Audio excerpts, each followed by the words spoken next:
नमस्कार. अपर्णाज लाईफस्टाईल आणि कुकिंग रेसिपीजमध्ये तुमचं स्वागत आहे.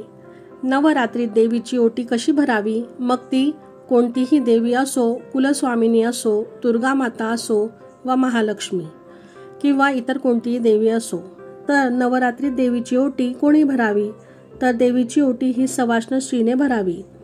पण जर एखादी सवाष्ण स्त्री वयोवृद्ध झाली असेल, त्यांना मंदिरात जाणं शक्य नसेल, तर त्यांनी संपूर्ण ओटी देऊन एखाद्या पुरुषाच्या हातून मंदिरात दिली तरी चालते. शेवटी काय तर देव हा भक्तीचा भुकेला आहे. त्याचबरोबर देवीची ओटी का भरावी, तर देवीची ओटी भरणे हा एक तिचा मान असतो. देवीची ओटी भरणे म्हणजे मातेचा मानसन्मान करणे होय. त्याचमुळे तिची कृपादृष्टी, भरभराट तसेच आशीर्वाद हे प्राप्त होत असतात. शिवाय घराला बरकतही मिळते. आपल्या सर्व मनोकामना पूर्ण होतात. तसेच इच्छित फळप्राप्ती आपल्याला होत असते. त्यामुळे वर्षातून एकदा तरी तिचा मानसन्मान आपण करायचा आहे.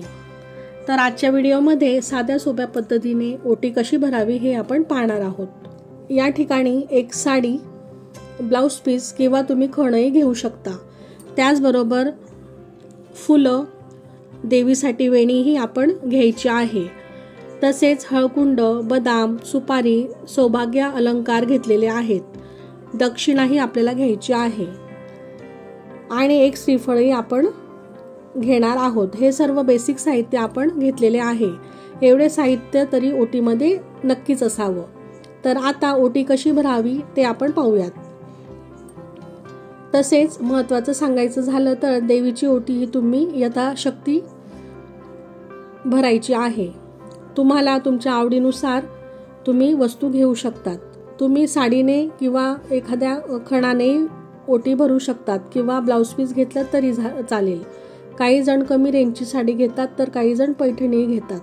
पण तुम्ही तुमच्या आवडीनुसार, इच्छेनुसार हे घेऊ शकतात.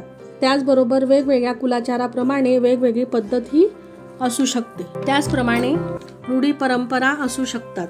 आमच्याकडे जशी पद्धत आहे त्याप्रमाणे मी तुम्हाला दाखवत आहे. प्रथम आपण एक ताट घ्यायचे आहे. त्यात आधी साडी ठेवावी. साडी अशी असावी की ती देवीला नेसवू शकतील किंवा एखाद्या स्त्रीला मंदिरातून द्यायची झाली तर ती नेसू शकेल. साडी ही चांगलीच घ्यावी. शेवटी काय तर सर्व आपल्याला देवामुळेच प्राप्त झालेले असते. त्यामुळे वर्षातून एकदा सर्व व्यवस्थित आपल्याला घ्यायचं आहे. त्यानंतर मधोमध तांदूळ ठेवावेत. अशा प्रकारे ओंजळीने आपल्याला ते 5 वेळा टाकायचे आहेत. त्यानंतर नारळ घ्यावा. याला श्रीफळही म्हटलं जातं. तो तांदळावर ठेवावा. त्यात पाणी असावं.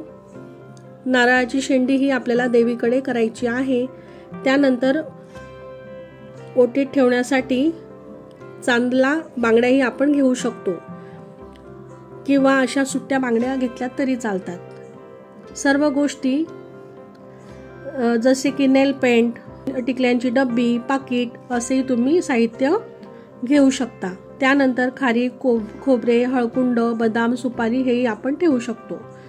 त्याचप्रमाणे वेणी किंवा फुलांचा गजरा, हारही आपण ओटीमध्ये आवर्जून ठेवायचा आहे. दक्षिणाही ठेवावी. दक्षिणा ओटीत ही असलीच पाहिजे. ती विषम संख्येत असावी. 11, 21, 51, 101, 501 किंवा 1001 अशा प्रकारे दक्षिणा आपल्याला यथाशक्ती ठेवायची आहे. त्यानंतर ओटीत एक फळ ठेवावं किंवा 5 प्रकारची फळं तुम्ही ठेवू शकतात. त्यानंतर मगाशी सांगितल्याप्रमाणे ओटीतलं साहित्य हे वापरता आलं पाहिजे किंवा आपण जर घरात ओटी भरली असेल तर ती आपल्याला वापरता आली पाहिजे किंवा बाजारात 16 शृंगारांचं पाकिटही मिळतं, तेही तुम्ही ठेवू शकता. ओटीसाठी जेव्हा तुम्ही साडी घेता तेव्हा ती लाल, हिरवी, नारंगी, केशरी असे तिचे कलर घ्यावेत. काळा रंग घेऊ नये.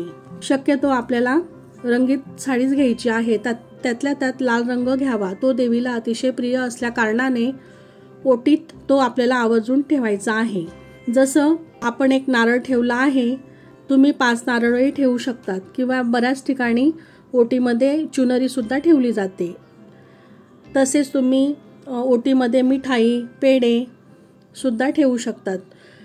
काही ठिकाणी विडाही ठेवला जातो. अशा प्रकारे ओटीचं साहित्य हे पूर्ण ठेवायचं आहे. त्यानंतर हळदी कुंकू वाहून स्वतःलाही हळदी कुंकू आपल्याला लावायचं आहे। त्यानंतर ओटी आपल्या ओंजळीत घेऊन ती देवीला अर्पण करायची आहे। अर्पण करताना ओटी ही खालीवर अशी 3 वेळेस आपल्याला करून मग ती अर्पण करायची आहे। त्यानंतर प्रार्थना करायची आहे की ही ओटी मी तुला अर्पण करत आहे, याचा तुम्ही स्वीकार करावा व ती आपल्याला खाली वर 3 वेळा करायची आहे। त्यानंतर हात जोडून म्हणावे, हे आई जगदंबे, माझ्या ओटीचा तुम्ही स्वीकार करा। काही चुकलं असेल तर क्षमा असावी। आम्ही जी काही 9 दिवस सेवा केलेली आहे तिचा तुम्ही स्वीकार करा व गोड मानून घ्या आणि तुमची कृपा, तुमचा वरदहस्त माझ्या कुटुंबावर अखंड राहू द्या।